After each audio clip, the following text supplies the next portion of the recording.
Good afternoon and welcome to Cold Talk, the news show that informs you, the audience, on the current state of the world. In today's show, we'll be featuring information on what you can do in the potential threat of a nuclear attack, with exclusive access to the not-so-secret bunker in Nantwich. Today we're also joined by Colonel Bob Millington and Dr. Francis Grace of the University of Cambridge. Thank you for joining us. But before that, due to recent events in Cuba, the Queen has informed the country to be prepared for a nuclear war. We are now going to our on-site reporter, Dave Jones, who will be bringing us information from the newly opened bunker in Nantwich. Hi, I'm reporting live here from the bunker in Creed in Nantwich. This bunker, Creed gives access to all areas to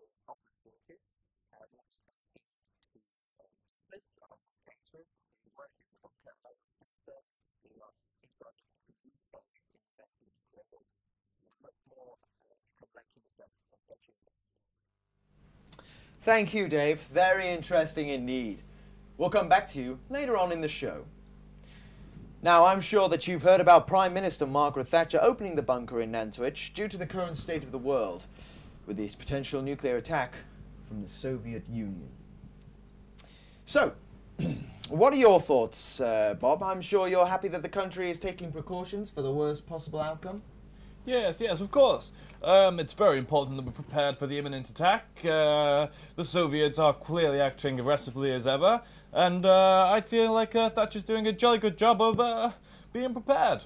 Yes. How many of us really are going to be prepared? You know, the bunker, the people that the bunker was made for, you know, probably less than half are actually going to be able to get there.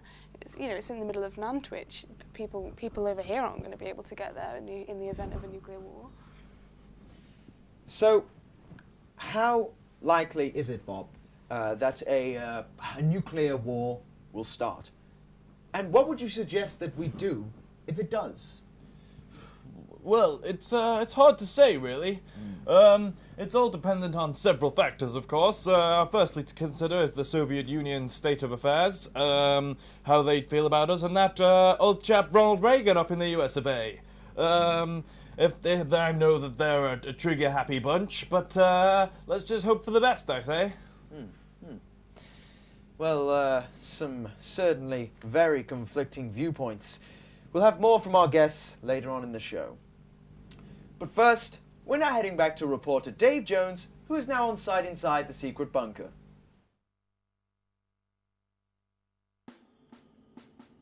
General Fox agreed to join me at the secret bunker to show me around the facility. What does the government department offer for the function of the bunker?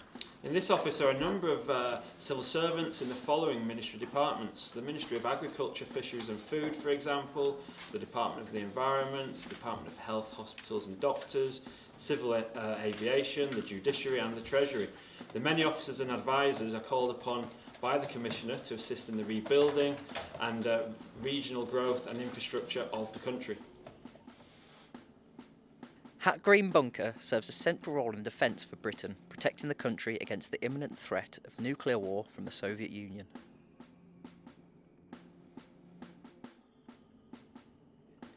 Your bunker is one of a limited amount of facilities operable to protect us against the nuclear threat. But how is Hat Green functional to serve this purpose? A key part of Britain's preparedness for nuclear war is the ballistic missile early warning system. The main warning display you see behind me indicates the missile information prior to and during a nuclear strike. The central display indicates the communication state, and the alert board indicates the alert status of the various NATO commands. Using the large map of the UK, military commanders can monitor the status and disposition of radar and aircraft intercept defences. This has been Dave Jones reporting live from the bunker. Back to you in the studio. Now, last week we asked you to tell us about your opinions on the bunker in Nantwich's grand opening. Some of you have gotten back to us with some really interesting points. This bunker is a ridiculous idea.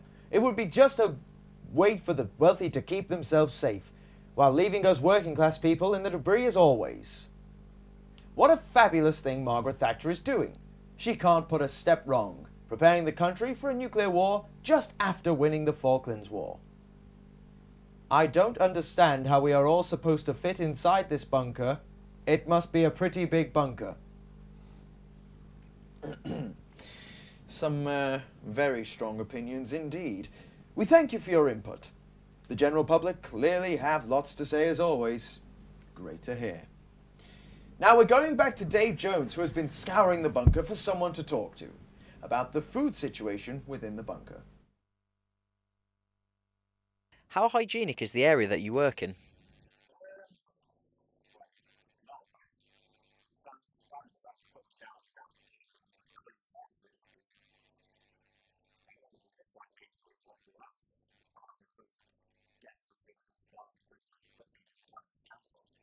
Do you have to reuse food waste?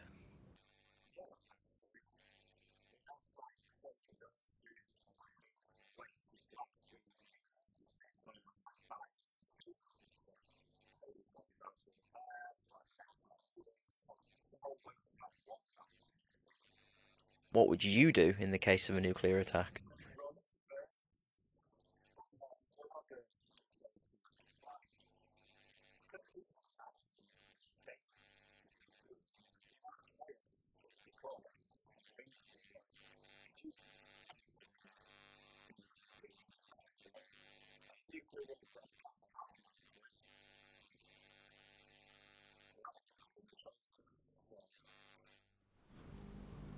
Well, I'm glad that's been cleared up. No one wants to go hungry, especially in a nuclear war. Isn't that right, Bob? Actually, I would say hunger is a second priority to quite a lot of things, because when you think about it, what would you prefer, to go hungry for a few days or to have your face melted off? I just don't believe that dead men need feeding, if I'm honest. I agree to a certain extent. I guess it's the lesser of two evils, you know. You either die because you can't fit in the bunker that was made for you, or starve inside of it. Well, I definitely agree there. There's nothing worse than a man with an empty stomach, am I right, Bob? Now, moving swiftly on, I hear Dave is waiting in the infirmary with one of the doctors within the bunker. So, Dr. Trafford, would you say your job holds an increasing amount of responsibility?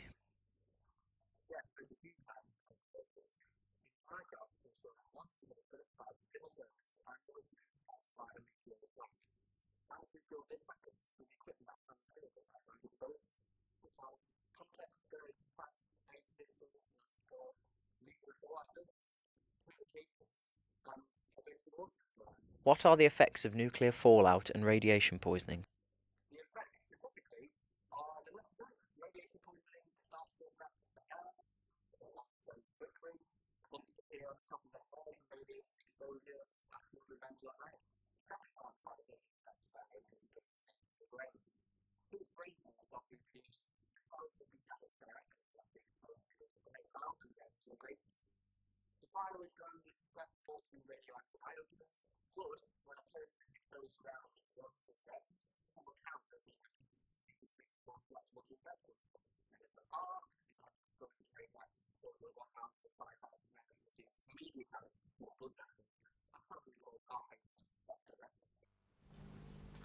Very informative indeed. Now, we all know about the bunker and why it is there. But the question on everyone's mind is, who gets to go in the bunker? Francis, what are your thoughts? Do you think you should go in the bunker? I know there's probably a lot of people that can't afford themselves to go in the bunker, which probably isn't the right way of going about it. With it being so far away, I probably wouldn't actually make it to the bunker in time. You know, if a nuclear war went off for you, you've probably got 5 minutes at the most to get there. I can't get there from where I am at the moment, so...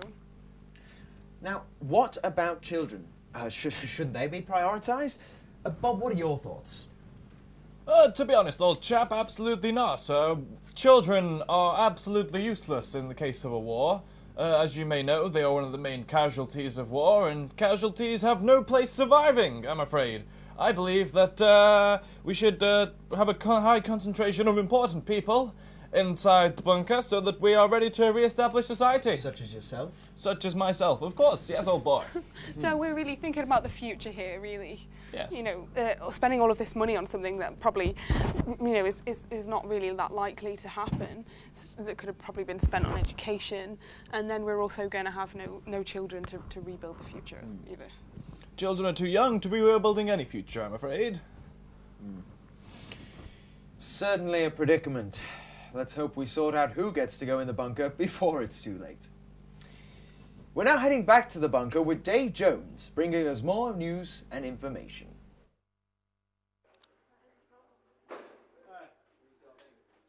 As a member of the civil servant sector, there are a number of jobs you can take. In the lower level of the bunker here, there's the generating plant, air conditioning, life support, the nuclear fallout filter, communications, which is where I'm based, and the emergency water.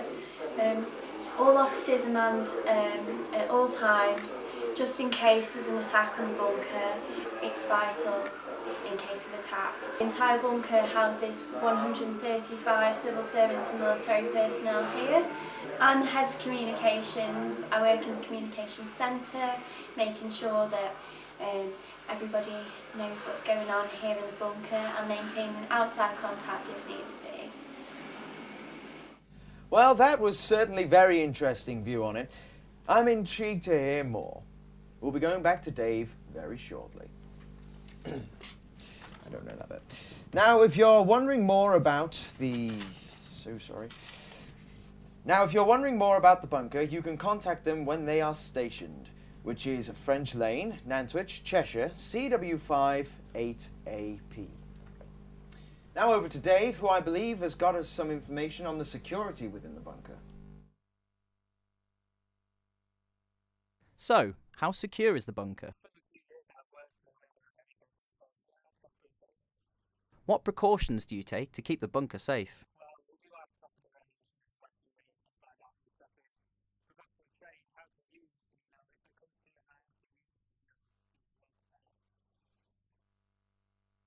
Get back to Dave. We will certainly try and get back to Dave shortly and inform you of the situation. It's important to be prepared, as you probably know too well, right, Bob? Yes, of course, old boy. It's very important to be prepared. Thatcher was very prepared during the Falklands, and that's why we succeeded. And I'm sure we'll succeed when it comes to facing the Soviets, because Britain is together. I don't know really how much you can be prepared for. You know, if there's a nuclear war, how many of us are going to survive, especially if we, you know, if we can't really fit into these preparations that are being made. Very few, very few. I'm sorry, I'm going to have to stop you there. We're getting some news in from one of our inside men from Russia. Let's see if we can patch him in.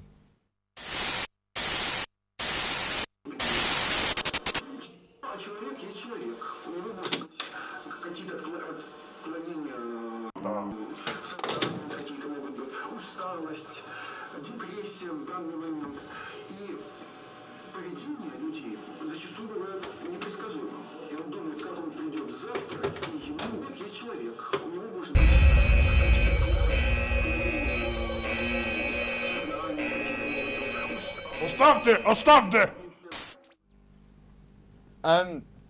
We seem to have lost contact with our informant.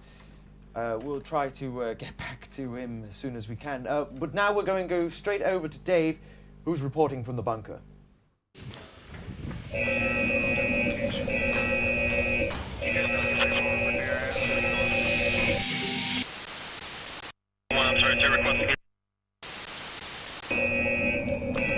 What's happening? Red alert. Attack alert red. Action stations.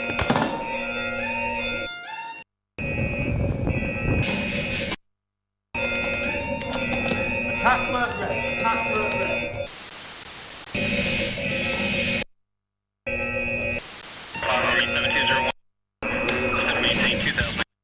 This is not a drill. This is not a drill.